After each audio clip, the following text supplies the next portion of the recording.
The National First Fake shows are focusing on Mike McCarthy and whether game management is still an issue for the Dallas Cowboys. Let's go through each one and have the debate with the Tolos on the chartwright.com text line. Ralph, where do we need to start off? All right, so there's a couple you can do.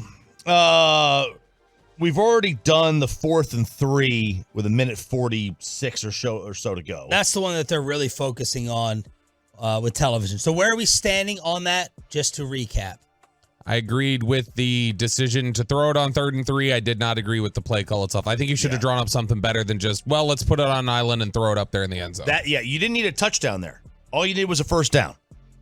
You could have done any number of things, including a screen pass just to get the ball in CD's hands or wwhatever, or Cooks' hands and let him get the first down. And I've really thought, I usually don't go back and do this and try to be hindsight 2020 quarterback. I was trying to see if it was by the time Dak was throwing it, I thought Brandon Cooks was wide open underneath. Like, wide open underneath. But Broadus and Bobby and Love of the Star podcast will confirm or reject that after the film review. So, Tolos with that. Everyone fine? Or were you saying, because I got a lot of people saying they should have run the football and continued to melt the clock.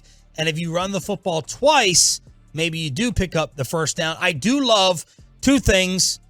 Overall, I like that McCarthy's doing. He's staying pretty damn consistent with going for it. Every time he is going for it, and he is now putting it in Dak Prescott's hands.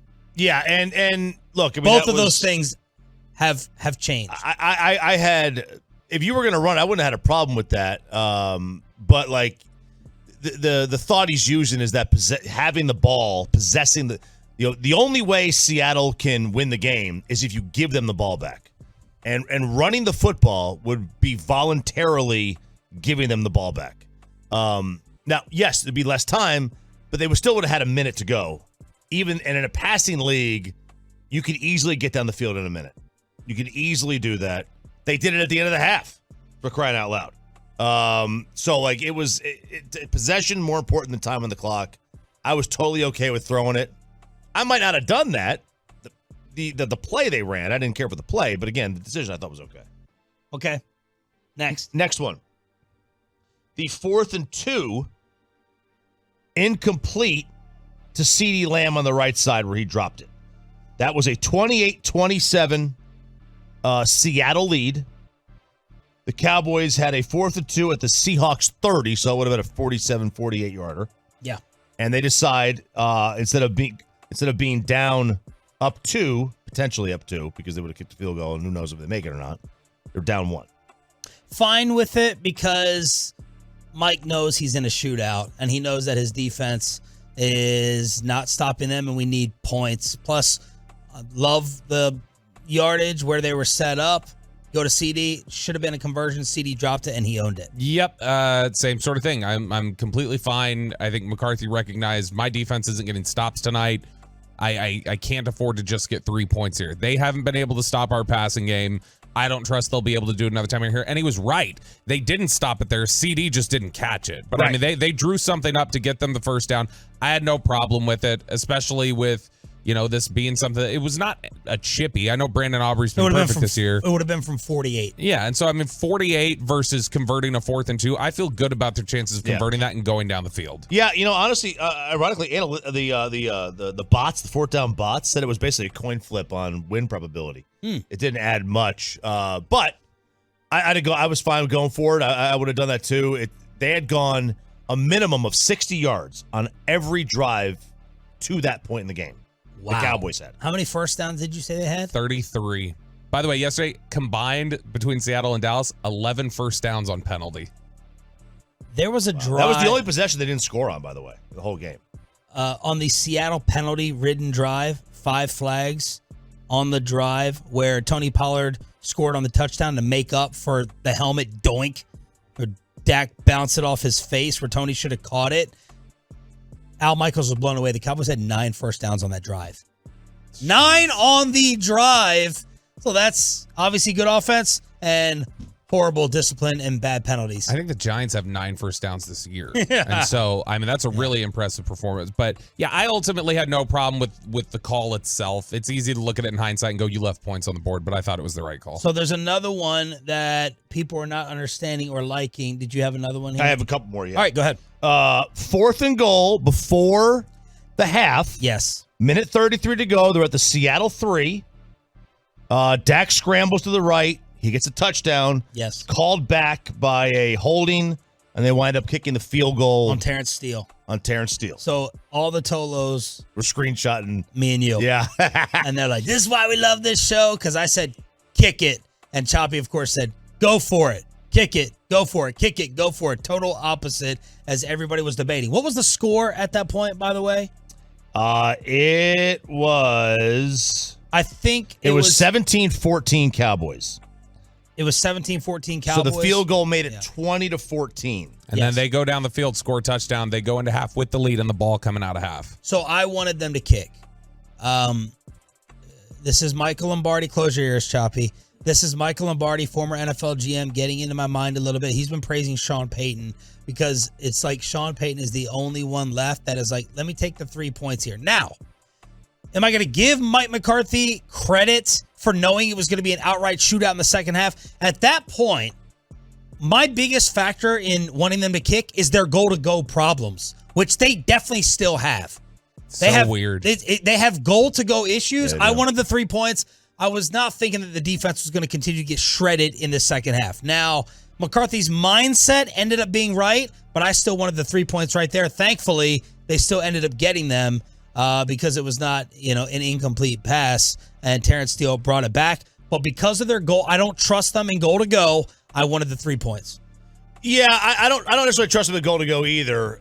When you're that close, you're putting it's really a no-lose situation. Like, you either get a touchdown or the other team is 97 yards away. I think they had some timeouts still. The Cowboys did. They could have, if Seattle was just going to try to run it, and they could have gotten the ball back still at the end of that half, it probably about midfield-ish. What did the numbers say about that? I'll have to. I didn't see the numbers on that one because they didn't run it because it wound up being a penalty. Okay. But it's kind of like this. I just equate it to poker. When you're at the 3-yard line, you're pot committed. You've made your bet pre-flop. You've made your bet after the flop. You made your bet after the turn. You got to see the hand through at that point. Like, you're committed on that one when you get to the 3-yard line. If you can't score, you run your best 2-point conversion play and you go for it. Their goal-to-go plays they're awful. Factor into my decision. Or their goal-to-go execution. I don't trust them with penalties either, as we saw with Terrence Steele. And that's just not a one-game thing. We know that has been a through-the-season thing. Where did you stand? I was fine with them going for it right then and trying to score, because again, it's one of those things where in a 3 to go, 2 to go, 1 to go type of situation, Seattle wasn't slowing you down last night. And so to me, I trust that they're going to be able to execute something in this particular game, especially just the way that they'd been moving the ball and the way that they had been doing things. I trusted that they were going to be able to execute something and get more points on the board. The Mike McCarthy decisions that we're breaking down as we go through the game, tell us what you were saying in the moment. What were you saying in the moment on the truckrack.com text line? Next. Actually, I did find it. It was a plus 1.7. So it's not much. Even? Almost? It's barely almost favoring go for it? Barely favoring go for it by a little bit less than 2 points. If their winning percent pre-snap, their winning percentage by going for it was 87%. If they succeeded, it would have been 93% win percentage at that point if they had succeeded and gotten the touchdown. Okay. All right, next one. The down 28-26 after the touchdown. This was big. Going a big topic. For the extra point. Yes. And not for the 2-point conversion to tie.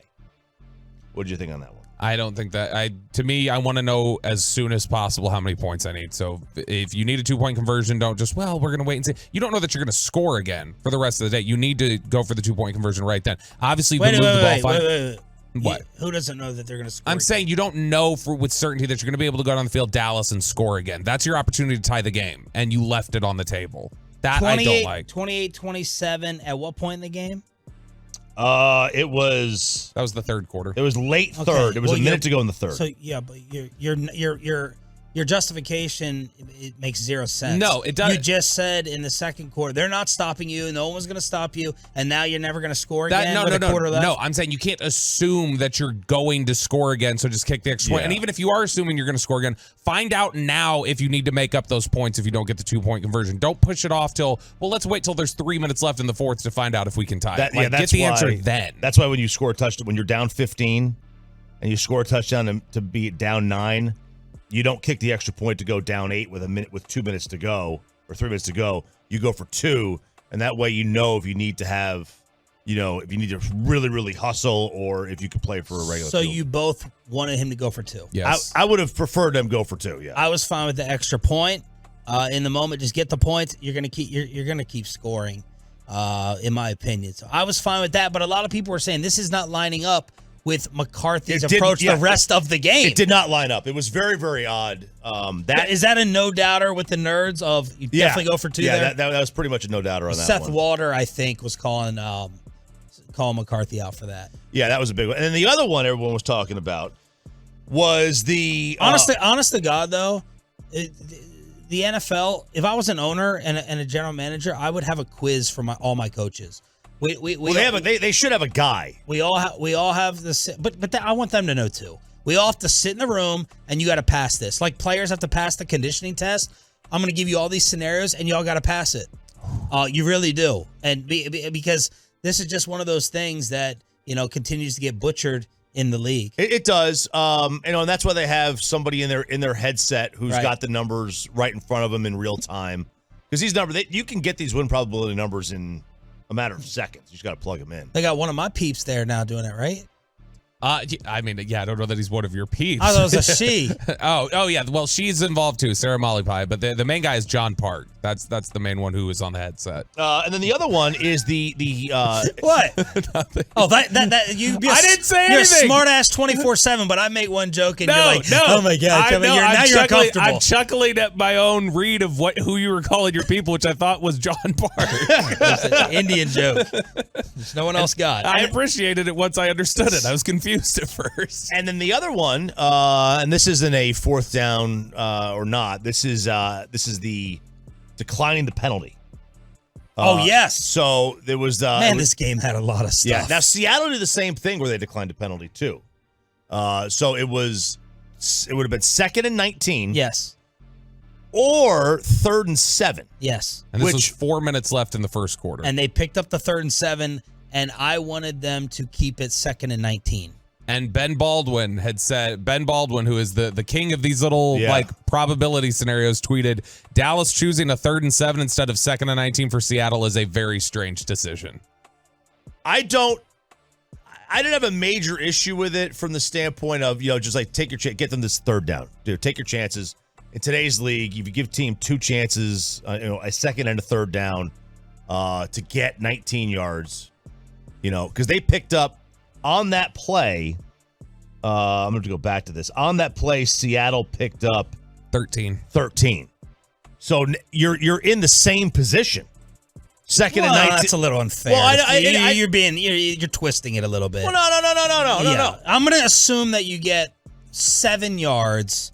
So it's 3rd. I don't know how you can assume anything. Most teams in 2nd and 19, they're not going to call what they called on 3rd. They're going to call like 3rd and manageable. Let me get 5 to 8 here. I want to pick up a chunk, and then we're going to try and execute 3rd and 8. So I'm most likely left with that with 3rd and 13, 12 versus what did it end up being? It was 3rd and 7. So to me, there's normally going to be a 4 or 5 yard difference. And you never know. And Fowler jumped off sides on that 3rd and 7. So even if they didn't complete it, it would have been 3rd and 2. Tolos, by the way, are calling him the new Randy Gregory. They're like every freaking week, Dante Fowler lines up off sides. Yeah. The other issue is you give the way now you couldn't know at this point because they hadn't started having a laundry fest, but you give 2 chances at a defensive penalty, automatic first down. 2 chances to get a first down is look, I would rather have 3rd and 7 than 2nd and 19, just because I need one stop.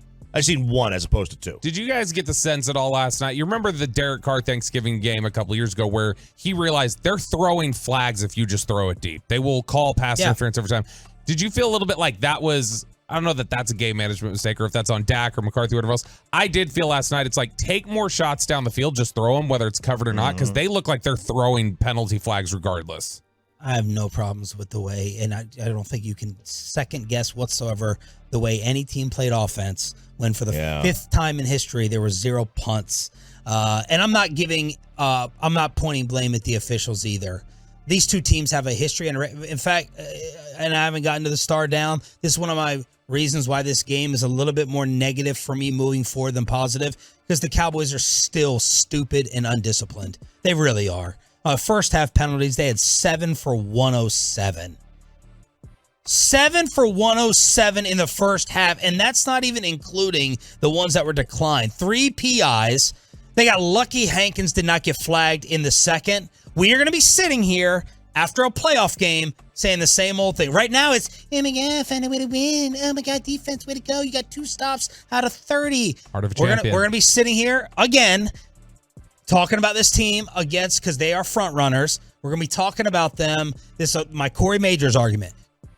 Corey would last year at this time want to come in and celebrate this, and I'm like, I'm past this. This is a bigger picture now. This is about more. Mike McCarthy on all the penalties that kept happening. Yeah, it's definitely not a bright spot of the performance, but yeah, it's, I think like anything, you got to keep working at it. The emotional discipline and the detail of it is something we need to be better at, and you just got to keep coaching it and demanding it. And it's from all of us. So, I mean, it's a continuous, message that you're really always going through, even when you're not going through the numbers. Okay, that's enough. Same old for every single year, real quick, and they're still up there. Did he real quick? Because people are bringing this in the fan text. If you watch the replay of them declining the penalty, I'm gonna go back to the penalty there. Which penalty? The when they declined the 2nd and 19. Yeah, that McCarthy looked upset as if he didn't want it to happen. Did he talk about this in the post? Because I wonder if they have somebody in his ear telling him what the correct decision would be. I'm sure he didn't mention that, but I'm sure there's some sort of communication aspect there. That's why John Park's generally on a headset, I think. So, like, is McCarthy just sitting there on headset and the guy says, no, the right thing to do here is to decline the penalty, and he just says, okay, fine? Is that how that, I have no idea how that works. Like, that would still come down to game management, though. If if that's how you're just turning it out, then you go, wait, I wanted to look at it, then that's still flawed game management. Nick Wright on FS1, and I mean, he sucks. He's great in terms of the math and the numbers. He's all into the analytics of those moments. He said, I know this is going to shock you, but I don't like the way Mike McCarthy has managed these 3rd and 4th down situations on this final drive. You've got to keep the clock running on 3rd down. You take the game down to 60 seconds left, number 1. Number 2, you've got to go for the 4th down. You end the game, or Seattle's super backed up, down 3. Up 3 or 6, a touchdown beats you. Yeah, I would have been okay if they ran the ball twice. I'd have been fine with that. But they weren't going to do that. They were going to run the ball, then kick the field goal. Most likely.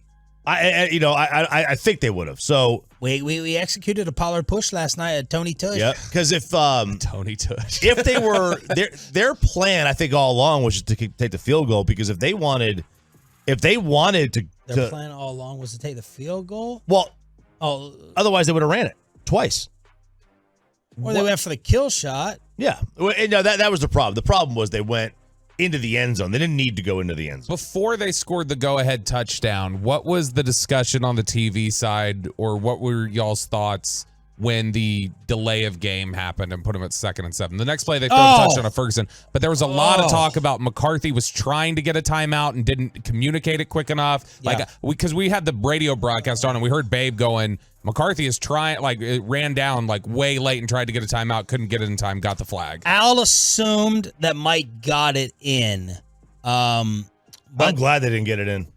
Save your timeouts for more important spots. Take the 5 yards. Absolutely not. That was a brain fart, brain dead decision. That's so stupid. Those timeouts are more important than 5 yards.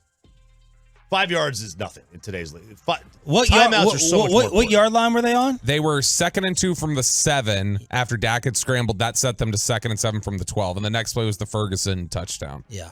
It's just details again.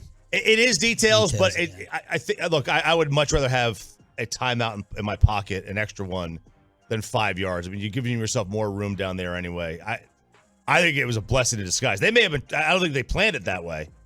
I think their whole process was flawed on that. Maybe he did. Maybe McCarthy looked at it and said, "Look, inside it was after the 10." It was after a Dak run too. Yes. And I found after those plays, they have a hard time getting back, getting lined up, getting the next play. That off. was after the run, and that was when he was chirping back and forth with Tariq Woolen. Probably wasted 3 or 4 seconds there, too. But that was maybe it is. Maybe McCarthy was like, we're so bad in goal-to-go situations. Let's get a penalty, get outside the 10 so we can complete this to Jake Ferguson. Was that when we wanted Maher to kick from 48 versus 38? Same thing?